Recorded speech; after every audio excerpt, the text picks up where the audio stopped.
नमस्कार, मैं हूं सिकता दे और आप देख रहे हैं दोपहर दमदार। और इस वक्त की बड़ी खबर जो आ रही है दिल्ली में मौत के कितने गड्ढे, ये बड़ा सवाल है क्योंकि नोएडा टू दिल्ली मौत से खलबली मच गई। दिल्ली के जनकपुरी में दर्दनाक हादसा हुआ है।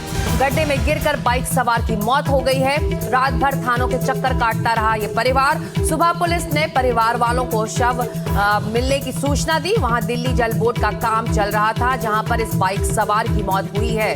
तो एक बार फिर प्रशासन पर सवाल उठ रहे हैं और इस बार बारी दिल्ली की है। दिल्ली के जनकपुरी में यह दर्दनाक हादसा हुआ है। एक गड्ढे में गिरकर बाइक सवार की मौत हो गई। रात भर परिवार वालों को यह मालूम नहीं हो रहा था कि आखिर हुआ क्या है। सुबह पुलिस को जब शव मिला और तब जाकर परिवार वालों को, परिजनों को पुलिस ने इसकी सूचना दी।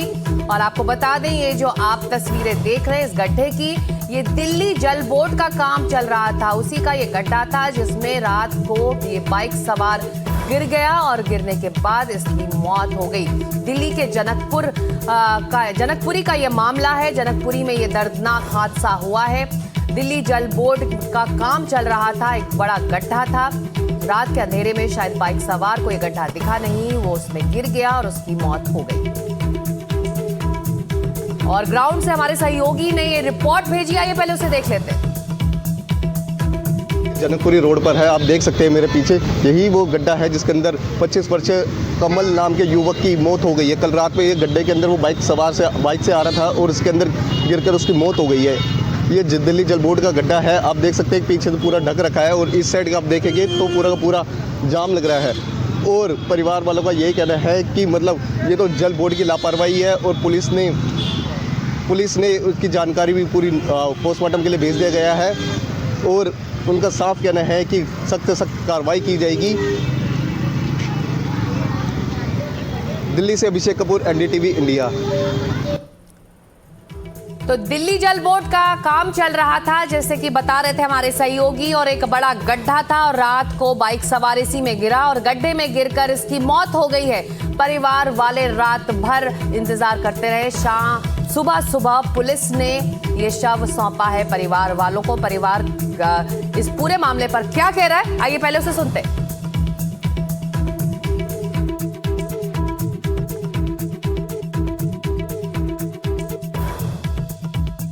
रात को घर से निकले थे हम 12:30 बजे के। 11 साढ़े 11 बजे लड़के से बात हुई थी, दोस्त से। उसने हमें बोला था कि मैं डिस्ट्रिक्ट सेंटर पहुंच गया हूँ 11:30 बजे। 11:53 पर डिस्ट्रिक्ट सेंटर पे था। उसने बोला 15 मिनट में घर पहुंच जाऊंगा। बट वो 15 मिनट में घर नहीं पहुंचा। हमने आधा घंटा वेट किया, आधे घंटे में नहीं पहुंचा। 1 घंटा वेट किया, नहीं पहुंचा। 1 घंटे बाद हम यहाँ आए, डिस्ट्रिक्ट सेंटर आए। हमें लगा इससे पहले उसके 2 बार एक्सीडेंट हो चुके थे, ठीक है। हमें लगा वैसे ही दोबारा एक्सीडेंट हो गया होगा। हम ढूंढने आए, कोई एक्सीडेंट नहीं था। लड़का फ़ोन नहीं उठा रहा, लड़के की बाइक मिसिंग है, लड़का मिसिंग है। हम कंप्लेंट लिखाने गए। ये लोग हमें जवाब देते हैं कि सुबह 11 बजे के बाद कंप्लेंट लिखेंगे, अभी कंप्लेंट नहीं लिखेंगे। हमने रिक्वेस्ट करी। 2 ऑफिसर अच्छे थे उसमें, पुलिस वाले में 2 ऑफिसर बहुत अच्छे थे जिन्होंने रात को हमारी मदद करी। उन्होंने हमें लोकेशन दिलाई, ठीक है। बट लोकेशन हमें भेजी और डिलीट कर दी। हम लोकेशन ओपन भी नहीं कर पाए, इन्होंने डिलीट कर दी। हम दोबारा गए, इन्होंने बोला कि हम आपको लोकेशन नहीं देते, ये कॉन्फिडेंशियली है, ठीक है। हमने बोला ठीक है सर। फिर उन्होंने बोला कि एक काम हो रहा है, हम छोटी सी हेल्प कर सकते हैं आपकी। इस एरिया में जाओ, यहाँ के 200 मीटर एरिया में 200 मीटर में आपका फ़ोन रिंग कर रहा है, आप यहीं ढूंढ लीजिए। हम 7 लड़के रात के 12 बजे से लेके सुबह के 7 बजे तक यहाँ पे ढूंढते रहे। ना लड़का मिला, ना फ़ोन मिला, ना बाइक मिली। रात को 1 बजे ना इसके अंदर बाइक मिली, हम ना लड़का था, ना बाइक थी, ना फ़ोन था इस लड़के इसके अंदर। 1 बजे मुझे ये समझ नहीं आ रहा, 1 बजे से 7 बजे तक तो हम इसी रोड पे थे, तो कैसे ये लड़का इस बंदे तक गिर गया। और जब लड़का मिला ही नहीं है, रात को सुबह 7 बजे हम घर पे गए हैं और हमें फ़ोन आता है पुलिस वालों का लड़के के नंबर से कि आपके लड़के का एक्सीडेंट हो गया। अरे जो फ़ोन आपको सुबह 7 बजे मिल गया, वो फ़ोन आपको रात को क्यों नहीं मिला? रात को 12 बजे से जब आपके रिक्वेस्ट कर रहे थे हम लोग, तब क्यों नहीं मिला आपको ये फ़ोन? मैं ये पूछ रहा हूँ आपसे। क्या चाहते हैं, आप क्या मांग रहे हैं? मैंने तुरंत जल बोर्ड का जो ये काम चल रहा है, इसकी सभी सावधानियों की जानकारी लेने का और उसकी जांच करने का निर्देश दिया है। अगर किसी की कोई कमी पाई जाएगी तो उसको बख्शा नहीं जाएगा।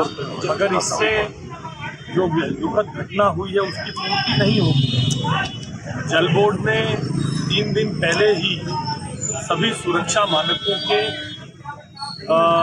ऑडिट किए थे, सर्कुलर जारी किया था। उसके बावजूद बैरिकेड अभी जो अपीयरेंटली दिखता है बैरिकेड्स थे, मगर यहाँ के पुलिस सीसीटीवी जांच रही है, कैसे दुर्घटना हुई उसको जांचने की कोशिश कर रहे हैं। मैंने सभी उच्च अधिकारियों को और DCP traffic, joint CP traffic, उन सबको अप्रेज किया है इस बाजू की सड़क के ट्रैफिक को ठीक करने के लिए। और इन सब के बाद भी अगर जांच में ठेकेदार या जल बोर्ड के किसी अधिकारी की कोई भी कमी पाई जाएगी इस साइट पर काम करने में सुरक्षा मानकों का ध्यान रखने के लिए, उनमें से किसी को भी बख्शा नहीं जाएगा। तो तमाम सवाल अब उठ रहे हैं। जांच के आदेश दिल्ली सरकार दे रही है, लेकिन जो सवाल है, चश्मदीद है, जो इस पूरे मामले को करीब से जानता है, इस विक्टिम का दोस्त है, उसने सवाल उठाए हैं कि पहले गड्ढे में लाश नहीं थी, 7 बजे कैसे ये शव वहां आ गया। चश्मदीद ने पुलिस पर सवाल उठाए हैं कि कैसे शव वहां पहले नहीं था और सुबह 7 बजे वो शव वहां पर कैसे पहुंच गया। तो ये तमाम सवाल हैं जिसके जवाब अभी मिलने बाकी हैं। मुकेश सिंह सेंगर अब हमारे साथ जुड़ रहे हैं। मुकेश, जवाबदेही बनती है क्योंकि देश की राजधानी है, दिल्ली जल बोर्ड का काम हो रहा था, यानी कि सरकारी विभाग का काम हो रहा था, उसके गड्ढे में गिरकर देश की राजधानी में एक की मौत हो जाती है और अभी तक जवाब नहीं मिला है कि क्यों हुआ ऐसा। देखिए, बिल्कुल सरकार को जवाब तो देना होगा, क्योंकि इससे पहले हमने देखा था कि नोएडा में युवराज की मौत हुई थी एक बड़े से तालाब में, जो एक प्लॉट में पानी भरा हुआ था। और ये जो मामला है ये उससे भी ज्यादा शर्म वाली बात है कि देश की राजधानी में इस तरह से जल बोर्ड के गड्ढे में डूबकर एक शख्स की मौत हो जाती है। खास बात यह है कि रात में 12 बजे करीब ये शख्स जो है गड्ढे में जा गिरा और गड्ढे के आसपास जानकारी मिली कि कोई भी बैरिकेडिंग नहीं थी। और गड्ढे में गिरने के बाद जो परिवार के लोग हैं उनका कहना यह है कि रात भर ये शख्स गड्ढे के अंदर तड़पता रहा और कोई भी सरकारी मदद उसको नहीं पहुंची और सुबह होते होते उसकी मौत हो गई। तो ये बड़ी जानकारी परिवार की ओर से मिल रही है। हालांकि दिल्ली पुलिस ने अभी तक इस पूरे मामले में कोई आधिकारिक तौर पर अपना बयान जारी नहीं किया है, लेकिन दिल्ली पुलिस का कहना यह है कि 12 बजे के करीब उनको जानकारी मिली थी और जैसे ही जानकारी मिली उन्होंने जो शख्स गड्ढे में गिरा था और उसका जो मोबाइल था वो सर्विलांस पे लगा दिया था और सर्विलांस के बेसिस पर उन्होंने उस शख्स की लोकेशन को ट्रैक किया और तब पता चला कि जो शख्स है वो गड्ढे में गिर गया है। मृतक की पहचान 25 साल के कमल के रूप में हुई है और जो ये गड्ढा है ये 4 से 5 फीट गहरा है। तो ये बड़ी जानकारी निकलकर सामने आ रही कि गड्ढा जो है वो खुला हुआ था, आसपास कोई बैरिकेडिंग नहीं थी और शायद जो पर्दे लगे हैं ये पर्दे भी सुबह के करीब लगाए गए हैं जब ये पूरी घटना हो चुकी है। तो फिलहाल इस पूरे मामले में जो मंत्री, दिल्ली सरकार के मंत्री आशीष सूद हैं, उन्होंने एक जांच शुरू करवा दी है। दिल्ली इसमें क्या लापरवाही है, क्या ट्रैफिक पुलिस की लापरवाही है और क्या लोकल पुलिस की लापरवाही है, उसको लेकर जांच शुरू करवा दी है। जांच चलेगी, उसके नतीजे आएंगे, लेकिन एक जो शख्स है उसकी जान चली गई है, उसकी जान अब वापस नहीं आ सकती है। उसके परिवार ने जो खोया है वो कभी शायद लौटकर वापस नहीं आएगा। तो इस पूरे मामले में एक दर्दनाक हादसा, चौंकाने वाली घटना, और ये घटना एक बार फिर से नोएडा में जो युवराज के साथ हुआ था उस पूरे मामले की याद दिलाती है कि किस तरह से जो सरकारी सिस्टम है वो सोया हुआ है। सरकारी सिस्टम की लापरवाही के चलते एक नौजवान ने अपनी जान दे दी, अपनी जान गंवा दी। तो इस पूरे मामले को लेकर अब जांच शुरू कर दी गई है और दिल्ली पुलिस भी इस पूरे मामले में कुछ देर में अपना आधिकारिक बयान दे सकती है कि कब उनको जानकारी मिली, उसके बाद कब जो डेड बॉडी है उसको लोकेट किया गया और क्या उस समय कमल ऐसे में जवाबदेही बनती है, लापरवाही हुई है, इसमें कोई दो राय नहीं हो सकती मुकेश, क्योंकि ये दिल्ली जल बोर्ड का काम चल रहा था। दिल्ली ट्रैफिक पुलिस क्या कर रही थी अगर इतना बड़ा गड्ढा खुदा था? कैसे वो आवाजाही के लिए वो रोड खुला था? क्यों नहीं पहले से उस पर बैरिकेड लगाए गए? तमाम सवाल हैं जिसके जवाब आज के आज मिलने चाहिए। इस बीच जो चश्मदीद हैं वो पुलिस पर भी सवाल उठा रहे हैं। इस बारे में आपके पास कोई जानकारी कि पहले गड्ढे में शव नहीं था, 7 बजे के बाद ये शव वहां पर कैसे पहुंच गया? तो ये बड़ा सवाल है जो चश्मदीद जो उनको ढूंढ रहे थे कि आखिर उनका दोस्त कहां गया है, उसका शव कहां है, उसकी बाइक कहां है, उसका फोन कहां है, उसका जवाब क्या दिल्ली पुलिस के पास है? देखिए, अभी तक दिल्ली पुलिस की ओर से कोई आधिकारिक इसमें बयान नहीं आया है। अभी जो एलिगेशन है, आई विटनेस का कहना यह है कि डेड बॉडी बाद में आई, तो क्या जो शख्स है कमल नाम का, उसको कहीं पहले मारा गया और उसकी डेड बॉडी को यहाँ पर डाल दिया गया, तो ये सारी चीजें पोस्टमार्टम में क्लियर होंगी। लेकिन दिल्ली पुलिस कुछ ही देर में इस मामले में एक ऑफिशियल स्टेटमेंट जारी करेगी कि आखिर जो कमल है उसके साथ में क्या हुआ, उसकी बाइक वहां पर कैसे पहुंची, वो अंदर कैसे पहुंचा, घटना पूरी कैसे हुई, ये सारी जानकारी जो है वो कुछ देर में दिल्ली पुलिस एक ऑफिशियल स्टेटमेंट जारी करने वाली है, जिसके बेसिस पर दिल्ली पुलिस तमाम इस मामले में गहराई से जानकारी देगी कि आखिर क्या कुछ हुआ है। लेकिन जो मृतक कमल है, उसके परिवार के, उसके जो दोस्त है, उसके जो आई विटनेस है, उसके काफी गंभीर आरोप हैं और इन आरोपों का जवाब जो सरकारी सिस्टम है, जल बोर्ड है, दिल्ली पुलिस है, ट्रैफिक पुलिस है, इनको देना होगा कि आखिर ये पूरी घटना कैसी हुई और गड्ढा वहां तो बैरिकेटिंग क्यों नहीं की गई। अगर बैरिकेटिंग होती तो शायद कमल की जान बच सकती थी। तो फिलहाल इस पूरे मामले को लेकर जांच शुरू कर दी गई है। जांच के नतीजे क्या होंगे ये हमें अगले कुछ दिनों में मालूम चल जाएंगे। लेकिन फिलहाल दिल्ली पुलिस कुछ ही देर में आधिकारिक बयान जारी करने वाली है, जिसके बेसिस पर यह मालूम चल पाएगा कि आखिर ये पूरी घटना कैसे हुई और जो कमल है वो कैसे इस गड्ढे के अंदर जा पहुंचा। ये तमाम जो जानकारी है ये कुछ ही देर में मिलने वाली है। बिल्कुल, तमाम ये जानकारी मिलनी चाहिए। बिल्कुल, हमको सबको ये जानना चाहिए और हमको जानने का ये हक है कि आखिर ये कोताही हुई कैसे। हम आपके टेलीविजन स्क्रीन में अब 2 तस्वीरें दिखा रहे हैं मुकेश। ज्यादा दिन नहीं हुए, 19 जनवरी को युवराज की मौत हुई थी। वो उसी तरह रात के अंधेरे में, धुंध थी, अपनी गाड़ी के साथ वो उस गड्ढे में चला गया। इतने घंटों मदद का इंतजार करता रहा, कोई सुनने वाला नहीं था। जो अधिकारी पहुंचे भी उसको निकालने में नाकामयाब रहे और उसकी मौत हो गई। और आज 6 फरवरी 2026 आज एक बार फिर कुछ उसी तरह का मामला हमारे सामने खड़ा है, जिसके जवाब तलाशे अब जा रहे हैं, जिसके जांच के आदेश अब दिए जा रहे हैं। एक तरफ जनकपुरी का यह हादसा और कुछ दिनों पहले, सिर्फ कुछ ही दिन पहले 19 जनवरी का मामला, नोएडा के युवराज की मौत का मामला और अब दिल्ली में कमल की मौत। जवाब दे कौन है इस लापरवाही का, तो ये तमाम सवाल बने हुए हैं। ग्राउंड से लगातार हमारे सहयोगी अपडेट्स भेज रहे हैं, ये देख लेते हैं हमारी ये ग्राउंड रिपोर्ट पहले।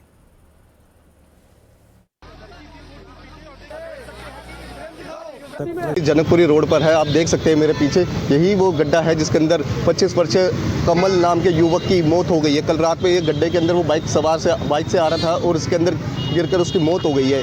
ये दिल्ली जल बोर्ड का गड्ढा है, आप देख सकते हैं पीछे से पूरा ढक रखा है और इस साइड का आप देखेंगे तो पूरा का पूरा जाम लग रहा है। और परिवार वालों का यही कहना है कि मतलब ये तो जल बोर्ड की लापरवाही है और पुलिस ने उसकी जानकारी भी पूरी पोस्टमार्टम के लिए भेज दिया गया है और उनका साफ कहना है कि सख्त से सख्त कार्रवाई की जाएगी। दिल्ली से अभिषेक कपूर, एनडीटीवी इंडिया। रात को तो हम रात को घर से निकले थे, हम 12:30 बजे के, 11 साढ़े 11 बजे हमारे लड़के से बात हुई थी, दोस्त से। उसने हमें बोला था कि मैं डिस्ट्रिक्ट सेंटर पहुंच गया हूँ 11:30 बजे, 11:53 पर डिस्ट्रिक्ट सेंटर पे था। उसने बोला 15 मिनट में घर पहुंच जाऊँगा, बट वो 15 मिनट में घर नहीं पहुंचा। हम आधा घंटा वेट किया, आधे घंटे में नहीं पहुंचा, 1 घंटा वेट किया, नहीं पहुंचा। 1 घंटे बाद हम यहाँ आए, डिस्ट्रिक्ट सेंटर आए। हमें लगा इससे पहले उसके 2 बार एक्सीडेंट हो चुके थे, ठीक है। हमें लगा वैसे ही दोबारा हॉस्पिटल में 1 साल लगता ठीक होने में, कोई बात नहीं, हम झेल लेते, बचा तो लड़के में जान तो रहती। आज लड़के को कट्टे के अंदर पैक करके ले गए, सफेद कट्टे के अंदर। क्या करे उस लड़के, बताओ क्या बीती उस बाप पे है। वो रात को बाप 12 बजे से लेकर सुबह 7 बजे तक पागल होता है, उस रोड पे हांड रहा था हमारे साथ। और उसको एक कॉल आती है कि तुम्हारे बेटे का एक्सीडेंट हो रहा है, और बाप यहाँ आता है तो बाप को बेटे की शकल तक नहीं दिखती, बाप को बेटा कट्टे के अंदर पैक दिखता है। और जो काम इन्होंने रातों करना था वो काम इन्होंने सुबह किया। मरने के बाद आधे घंटे में लाश निकाल ली, कट्टे में पैक कर दिया, यहाँ पे नाम लिख दिया, फोटो खींच ली, बैरिकेड लगा दिया, सब कर दिया इन्होंने। अभी लगाया इन्होंने, ये अभी किया है, जस्ट अभी लगाया, दिल्ली पुलिस के टैग अभी। किस तरह का सर बहुत अच्छा लड़का था, अपने काम से काम करता था, फालतू की कुछ भी नहीं था। हाँ, हम ये बोलते हैं कि किसी लड़ाई झगड़ा हुआ होगा तो वो लड़ाई झगड़ा इसलिए हुआ होगा कि अभी किसी ने फोन छीना होगा या बाइक छीनी होगी, ऐसे। वरना वो लड़का ऐसा था कि अगर ऑफिस से निकला ना तो अगर उसको बाथरूम भी आ रही है ना, वो बीच में नहीं रुकेगा रास्ते में, वो सीधे घर ही आएगा। क्योंकि नहीं, अनमैरिड था लड़का।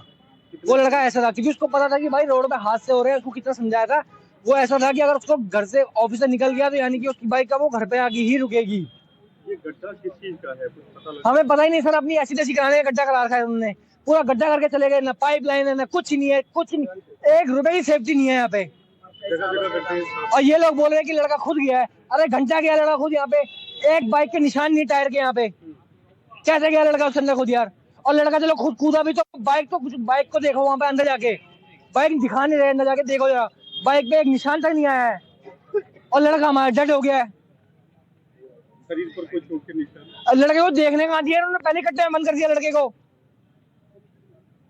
जिस तरह से खबरें चल रही हैं कि आजकल गुम हो रहे हैं, इसी कारण सर इनको रात को हमने बोला था कि सर लड़के गायब हो रहे हैं, लड़कियां गायब हो रही है, खबरें चल रही है, प्लीज हमारे साथ हेल्प कर दो प्लीज। इन्होंने हमारी एक नहीं सुनी, आराम से हीटर चला रखा है पुलिस थाने में, कुर्सी में गर्म कर रखी है, बैठ रखे, पेन ले रखा है, नाम बता दो, नंबर बता दो, फोटो दे दो, नाम बता दो, नंबर हम व्हाट्सएप पे सेंड कर देंगे, व्हाट्सएप पे सेंड कर देंगे। ये कोई काम होता है इन लोगों का? बहन जो रिश्वत खा खा के बहन को तुमने ऐसी करा ली अपनी, काम तुमसे 1 रुपए का नहीं हो रहा। आदमी जाए तो किस पे जाए बताओ, किस पे? एक पुलिस वाले पे नहीं जाए, किस पे जाएगा आदमी? मयंक।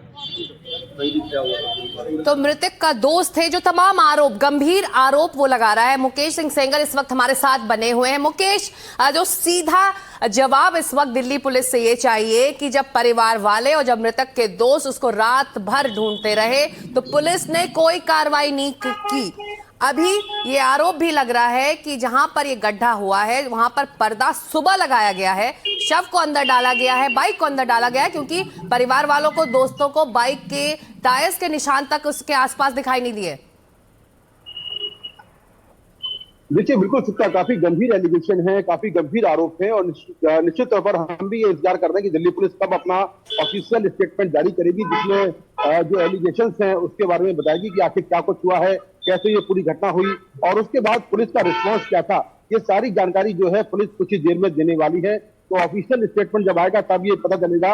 लेकिन निश्चित तौर पर जो कमल के परिवार के लोग हैं, उसके जो दोस्त हैं, विटनेस हैं, वो काफी गंभीर आरोप लगा रहे हैं कि किस तरह से जो कमल है वो सिस्टम की लापरवाही का शिकार हो गया और एक 4 से 5 फीट गहरे गड्ढे में उसकी बाइक गिर गई, वो गिर गया और ये 12 बजे के करीब घटना हुई रात में। उसके बाद से एलिगेशन ये है कि सुबह तक उसको नहीं निकाला गया, जिसके बाद उसकी मौत हो गई। ये भी एलिगेशन है कि बीच में उसका जो शव था वो गायब हो गया था और बाद में उसकी बाइक और शव को डाला गया। तो ये काफी गंभीर एलिगेशन है और इसको लेकर दिल्ली पुलिस, दिल्ली सरकार और जल बोर्ड को जवाब देना होगा। निश्चित तौर पर लोगों के अंदर गुस्सा है इस पूरी घटना को लेकर, क्योंकि नोएडा में अभी हम युवराज के मामले को नहीं भूले हैं, जिसमें तमाम जो बिल्डर थे उनके खिलाफ कार्रवाई हुई, अथॉरिटी के लोग हैं उनके खिलाफ कार्रवाई हुई, अथॉरिटी के सीईओ का ट्रांसफर कर दिया गया। तो ये जो मामला है ये कहीं ज्यादा गंभीर है, क्योंकि ये घटना नोएडा में न होकर राजधानी दिल्ली के अंदर हुई है और दिल्ली में अगर कोई जल बोर्ड के गड्ढे में गिरकर अगर किसी की मौत होती है तो ये काफी शर्मनाक घटना है। तो ऐसे में अभी कुछ ही देर में जो हमारी एजेंसियां हैं, जल बोर्ड और जो दिल्ली पुलिस है, वो इस पूरे मामले में अपना पक्ष रखेगी कि आखिर क्या कुछ हुआ, कैसे घटना हुई, किसकी लापरवाही है और पुलिस का रिस्पॉन्स पूरी घटना के बाद क्या था। ये सारी जानकारी कुछ देर में मिल सकती है। लेकिन सबसे बड़ी बात यह कि जो कमल है वो अपनी जान गंवा चुका है, उसकी जान अब वापस नहीं आ सकती है। उसके परिवार के लोगों ने जो खोया है वो कभी भी वापस नहीं आ सकता है। तो इस पूरे मामले को लेकर परिवार के लोग भी गुस्से में हैं। कमल के शव को पोस्टमार्टम के लिए भेज दिया गया है। पोस्टमार्टम में जो डॉक्टर्स हैं वो पोस्टमार्टम करने के बाद ये मालूम चल पाएगा कि आखिर कॉज ऑफ डेथ क्या है, यानी कि मौत का कारण क्या है। ये जानकारी पोस्टमार्टम के बाद मिल पाएगी। तो फिलहाल इस पूरे मामले को लेकर जो दिल्ली पुलिस है वो भी कुछ देर में अपना पक्ष रखने वाली है और साथ में जो पोस्टमार्टम है, पोस्टमार्टम रिपोर्ट से यह साफ होगा कि आखिर गिरने से मौत हुई या इसके पीछे कोई और वजह है। तो पोस्टमार्टम जो है वो कुछ ही देर में शुरू होगा कमल का और कॉज ऑफ डेथ पोस्टमार्टम से मालूम चल पाएगा। इसके साथ ही जो दिल्ली पुलिस है वो फॉरेंसिक एक्सपर्ट से भी इस पूरे मामले की जांच कराएगी, क्योंकि जो दिल्ली पुलिस के फॉरेंसिक एक्सपर्ट है वो भी मौके पर पहुंचकर देखेंगे कि आखिर ये बाइक किन हालात में गड्ढे के अंदर गई, किन हालात में ये बाइक जो है रात के वक्त गड्ढे के अंदर चली गई। क्या उस वक्त वहां पर अंधेरा था, क्या वहां पर बैरिकेडिंग नहीं थी। लेकिन हमारी जानकारी के मुताबिक जहां पर ये गड्ढा था वहां पर कोई भी बैरिकेडिंग नहीं थी और अचानक से जो मृतक कमल है उसकी बाइक स्पीड पर थी और सीधा गड्ढे के अंदर जा गई। ऐसी जानकारी शुरुआत में निकलकर सामने आ रही है। तो ये जो पर्दा लगा है ग्रीन कलर का गड्ढे के आसपास, ये भी सुबह सुबह लगाया गया है। ये भी जानकारी मिली है जिससे कि ये मालूम चले कि जल बोर्ड ने पहले से ही यहाँ पर पर्दे लगाए हुए थे और बैरिकेटिंग हो रखी थी, लेकिन जानकारी के मुताबिक ना तो रात में वहां पर कोई पर्दे लगे थे और ना ही वहां पर कोई बैरिकेटिंग की गई थी। तो फिलहाल इस पूरे मामले को लेकर लोगों के मन में गुस्सा है। अगर दिल्ली के अंदर दिल्ली के रोहिणी इलाके में इस तरह की जो घटना है अगर होती है, दिल्ली के किसी भी इलाके में अगर घटना होती है तो राजधानी में अगर ये घटना देश होती है, की तो राजधानी में अगर ये घटना हुई है तो शर्मनाक है, राजधानी को शर्मसार करती है। युवराज के बाद कमल, दो नाम क्या पर रिकॉर्ड में रहेंगे, इसकी जवाबदेही कोई तय करने वाला नहीं है। जांच के आदेश पहले भी दिए गए, युवराज के लिए भी दिए गए, लेकिन एक जान चली गई और अब कमल की जान जाती है। ये बताइए इस इलाके के बारे में या फिर इस गड्ढा जहां है इसके बारे में अगर हमको आप थोड़ी सी जानकारी दे दें। क्या ये सड़क के बीचों बीच दिल्ली जल बोर्ड ने खोदा था? क्योंकि जो चश्मदीद कह रहे हैं, जो मृतक के दोस्त कह रहे हैं कि इसके अंदर ना पाइप बिछी हुई है ना कोई काम होता दिखाई दे रहा है। इसका मतलब काफी दिनों से गड्ढा ऐसे खुला हुआ था। देखिए, ये जो गड्ढा है ये सड़क के साइड में है, किनारे पर है, लेकिन जहां पर ये घटना हुई है उसके दोनों तरफ रोड है और काफी व्यस्त ये रोड है, जहां पर ट्रैफिक बहुत चलता है। लेकिन रात में 12 बजे के आसपास जब ये घटना हुई उस वक्त वहां पर ट्रैफिक बहुत कम था और क्या वहां पर अंधेरा था, जिसके चलते कमल को ये गड्ढा दिखाई नहीं दिया। लेकिन गड्ढा साइड में था, लेकिन हो सकता है कि रात के वक्त उसको दिखाई ना दिया हो और अचानक से ये जो बाइक है इस गड्ढे में जा गिरी हो। लेकिन आमतौर पर जब भी कोई इस तरह के गड्ढे खोदती है, चाहे वो दिल्ली जल बोर्ड हो, चाहे वो PWD हो या फिर MPD हो, इस तरह के गड्ढे जो भी रात में गड्ढे खोदती है तो गड्ढे के आसपास जो रिफ्लेक्टर हैं वो लगाते हैं। वहां पर बैरिकेटिंग भी होती है ताकि कोई कार सवार या बाइक वाला उस गड्ढे में ना गिर जाए, कोई पैदल यात्री गड्ढे में ना चला जाए। तो जो रिफ्लेक्टर होते हैं वो रात में चमकते हैं जिससे कि लोग वो जगह छोड़कर साइड से निकलते हैं, या फिर बैरिकेटिंग होती है ताकि कोई गड्ढे में न जाने पाए। लेकिन जानकारी के मुताबिक ना तो यहाँ पर रिफ्लेक्टर लगे थे और ना ही यहाँ पर कोई बैरिकेटिंग थी, जिसके चलते कमल को ये गड्ढा दिखाई नहीं दिया और चलती बाइक के साथ वो गड्ढे के अंदर जा गिरा। तो फिलहाल इस पूरे मामले में कई सारी जो लापरवाही है, कई सारी जो कमियां हैं वो निकलकर सामने आ रही हैं कि किस तरह से गड्ढे को खोद कर छोड़ दिया गया था और ये गड्ढा पिछले कई दिनों से वहां पर खुदा हुआ था। एक जल बोर्ड की बड़ी लापरवाही निकलकर सामने आ रही है कि आखिर अगर गड्ढा खोदा गया था तो वहां पर आसपास रिफ्लेक्टर क्यों नहीं लगाए गए थे या जो बैरिकेडिंग थी वो क्यों नहीं लगाई गई थी। कई बार रस्सियों से बांधकर भी उस पूरे इलाके को कवर किया जाता है, लेकिन ऐसा भी कुछ यहाँ पर नहीं था। सुबह सुबह हरे रंग के पर्दे जो है वो लगा दिए गए जिससे मालूम चले कि ये जगह सुरक्षित पहले की थी, लेकिन जानकारी मिली कि रात के वक्त ऐसा कुछ भी नहीं था। जी बिल्कुल, आप हमारे साथ बने रहिए। तो दिल्ली में इस बाइक सवार की मौत पर अब राजनीति भी तेज हो रही है, जाहिर तौर पर होगी, क्योंकि आम आदमी पार्टी के नेता सौरभ भारद्वाज का बीजेपी पर हमला हुआ है। नोएडा की घटना से बीजेपी ने कुछ नहीं सीखा, कह रहे हैं सौरभ भारद्वाज। बीजेपी सिर्फ झूठ बोलने का काम करती है।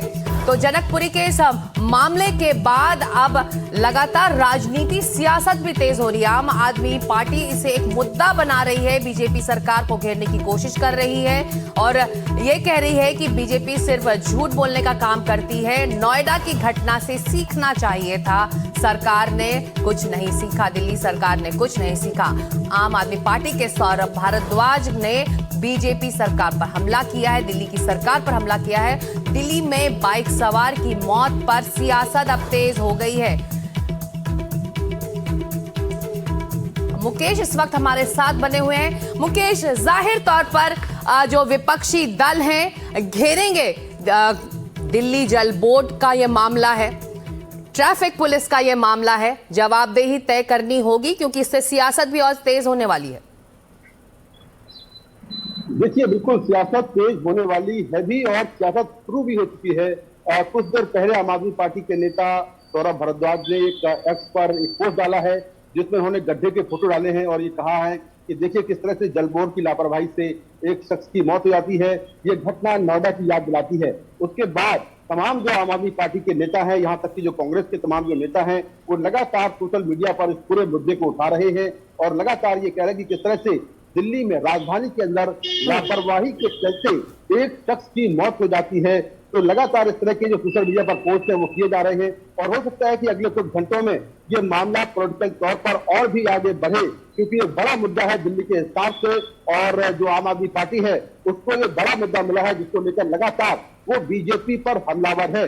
वहीं जो बीजेपी के नेता है आशीष सूद वो मौके पर पहुंचे, क्योंकि जहां पर यह घटना हुई है वो उन्हीं का विधानसभा क्षेत्र का इलाका है। तो वो मौके पर पहुंचे और उन्होंने कहा कि इस मामले की जांच के लिए उन्होंने जल बोर्ड के अधिकारियों को आदेश दिए हैं कि आखिर किस तरह से ये पूरी घटना हुई और अगर कोई दोषी पाया गया तो उसके खिलाफ कार्रवाई की जाएगी। बिल्कुल, हम अब हमारे साथ मुकेश बने रहिए। हमारे सहयोगी शुभांग सिंह ठाकुर भी अब वहीं ग्राउंड पर पहुंच चुके हैं। शुभांग, बहुत अफसोस है कि एक और जान हमने गंवा दी, हमारी लापरवाही, हमारी कोताही की वजह से। परिवार वाले, दोस्त ये कह रहे हैं कि जब गुमशुदा हुआ वो, जब उसकी कोई खोज खबर नहीं हो पा रही थी तो पुलिस के पास पहुंचे, स्थानीय अधिकारियों के पास पहुंचे, तब उन्होंने बस लिखा पढ़ी की, लेकिन खोजने की उनकी कोई वो लग नहीं रहा था कि उनकी कोई मंशा थी। इस पर कितनी सच्चाई है, क्या कह रहे हैं स्थानीय पुलिसकर्मी? बिल्कुल चित्ता, देखिए ऐसे जो आम केसेस होते हैं, खासकर मिसिंग कंप्लेंट के या गुमशुदगी के, इन तमाम केसेस में 24 घंटे के बाद ही रिपोर्ट दर्ज की जाती है, लेकिन जो एक शुरुआती छानबीन होती है वो पुलिस द्वारा करनी जरूरी होती है। और फिलहाल जो परिवार का आरोप ये है कि जब उन्होंने कम से कम 60 पुलिस थानों में चक्कर काटे और वहां जब पहुंचे तब भी कोई भी पुलिसकर्मी उनके साथ इस मौके पर नहीं आया, ना ही ढूंढने की कोशिश कर रहा था। हालांकि जबकि पुलिस ने जो लोकेशन थी वो ट्रेस कर ली थी और इसी जगह पर जनकपुरी रोड पे मेरी मौजूदगी है। आपको अगर मैं तस्वीर दिखाऊं तो ये ठीक मेरे पीछे ये वही गड्ढा है और अभी भी यहाँ पर जो मृतक है कमल, उनकी बाइक अंदर गिरी हुई है। तो तस्वीरों में मैं आपको दिखाने की कोशिश करूंगा। आप देखिए इस समय यहाँ पर पुलिस की जो टीमें हैं वो मौजूद है क्राइम स्पॉट पर और यहाँ पर एसीपी इस समय मौजूद है इस इलाके के। और कहीं ना कहीं जो पूरी की पूरी छानबीन है वो यहाँ पर की जा रही है। थोड़ी देर पहले यहाँ पर दिल्ली के मंत्री आशीष सूद भी पहुंचे थे। उनका कहना यह है कि यहाँ पर जो दिल्ली जल बोर्ड का काम चल रहा है और अगर जांच में पाया जाएगा कि कोई भी ऐसा कर्मी है जिसकी गलती यहाँ पर पाई जाएगी तो उनके खिलाफ सख्त कार्रवाई की जाएगी। लेकिन देखिए सबसे बड़ा आरोप यहाँ पर क्या है, जिस सड़क पे मैं खड़ा हुआ हूँ ये ठीक उसकी पैरेलल सड़क है। इस रास्ते से रोज जो कमल थे वो अपने ऑफिस जाया करते थे और ऑफिस से आया भी करते थे।